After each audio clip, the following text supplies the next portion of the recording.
Welcome everybody to a look at a brand new box set from Radiance Films. This is the second box set that they've released so far this year, and it is Commedia all'Italiana. And yeah, this is 3 films by Dino Risi, who I've not seen anything else from before, but I've heard really rather good things about all 3 of these efforts. So yeah, let's take a look at the first film. So the first film is called Il Vedovo. I'm probably going to mispronounce some of these names. I'm not particularly great at pronouncing foreign name titles or names. So yeah, let's take a look at the plot synopsis for this film.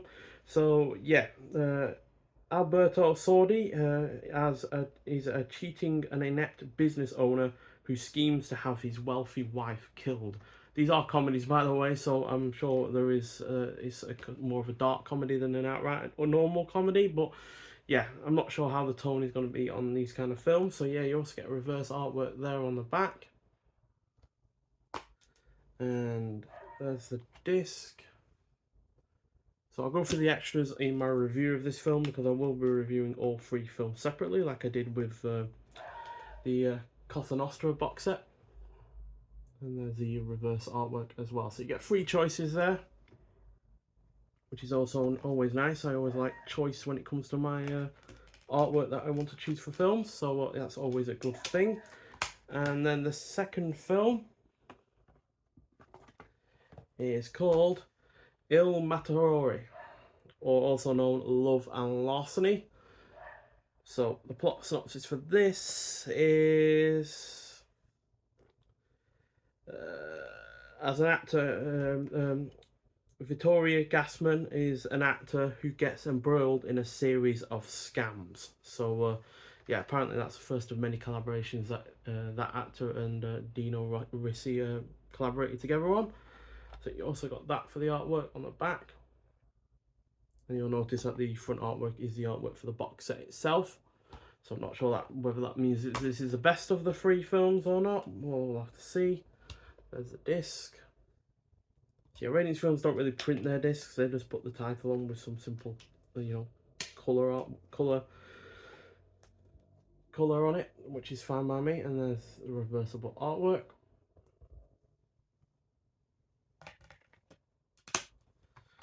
And then third but not last, we have Il Sorpasso, so also known as The Overtaking, but it's also been titled as The Easy Life as well in previous releases. There's the reverse artwork.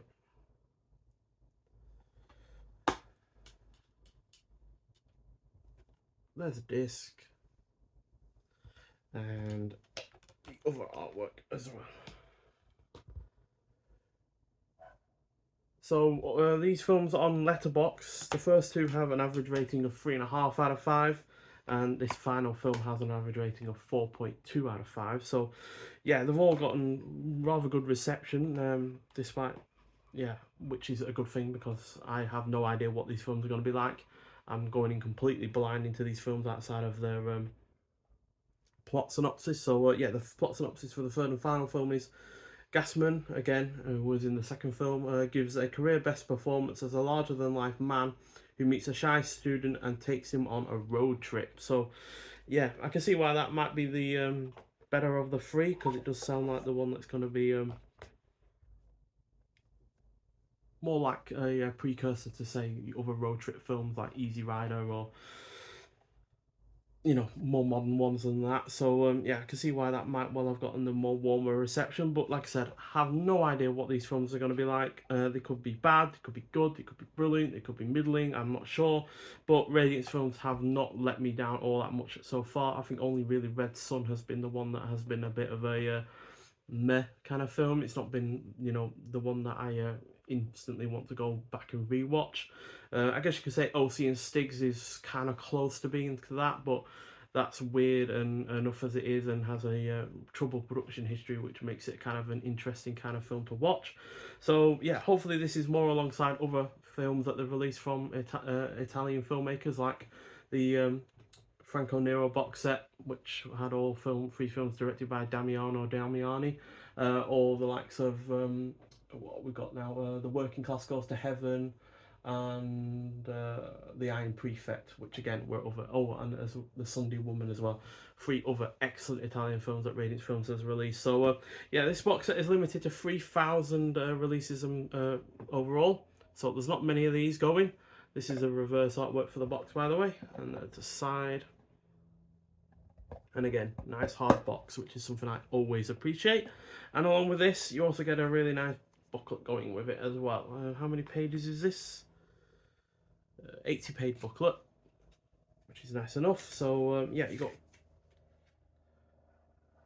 the credits, literally the credits from the film itself, the films themselves, which is always a nice, neat little extra on this. It's not something you really see on other booklets in other limited edition releases. So yeah, the contents itself, you got Comedy all'Italiana, an introduction 2023 by Robert S.C. Gordon. Then you got the cast and crew for each individual film. Then you got Dino Risi and Il Vedovo from 2023 by Gino Molitano. Then you got Screenwriting Italian Star from 2023 by Pasquale Aioni. Then you got The Cruel and Easy Life from 2023 by Christina Newland. Then you got An Interview with Dino Risi from 1972 by Lorenzo Codali. Then you got Tragedy into Spectacle, Disney Risi 1916 to 2008 from 2023 by Pasquale Aioni. So that's probably a like a roundup of his career and life overall. So yeah, there are shots from the film, but again, they don't reveal too much about what the films are going to be like. I do believe they're all in black and white, which isn't a bad thing, to be honest. Never really is. There's very few black and white films that I'd say, oh, that needs to be in colour. So another shot from the second film there.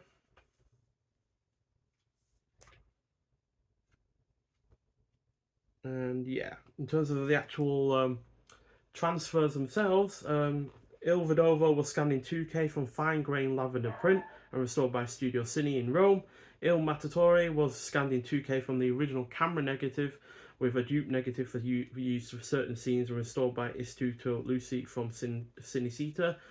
The sound was transferred from the original soundtrack negative. Il Sorpasso was scanned and restored in 4K by Cineteca di Bologna in collaboration with Istituto Luci, Cinecittà, Surf Film, RT, Leon Film and LCJ Productions. So a lot of people involved in the 4K restoration of the third and final film. Some frames were heavily compromised by mold and tears and were recovered using first generation counter negatives. The process took place in 2016 at the Liamagini Ritrovolta laboratories. So yeah, whether or not they've worked on it since 2016, I don't know, but if they have, that's a long time to work on one single film. So yeah, but again, it just shows that they've put a lot of effort into this box set, just like they did with the Franco Nero box set. And hopefully it's going to be the case with the next 2 box sets that they are releasing. There's only 2 that are currently planned. Whether or not there's another one that's going to be released before the end of the year, we'll have to see.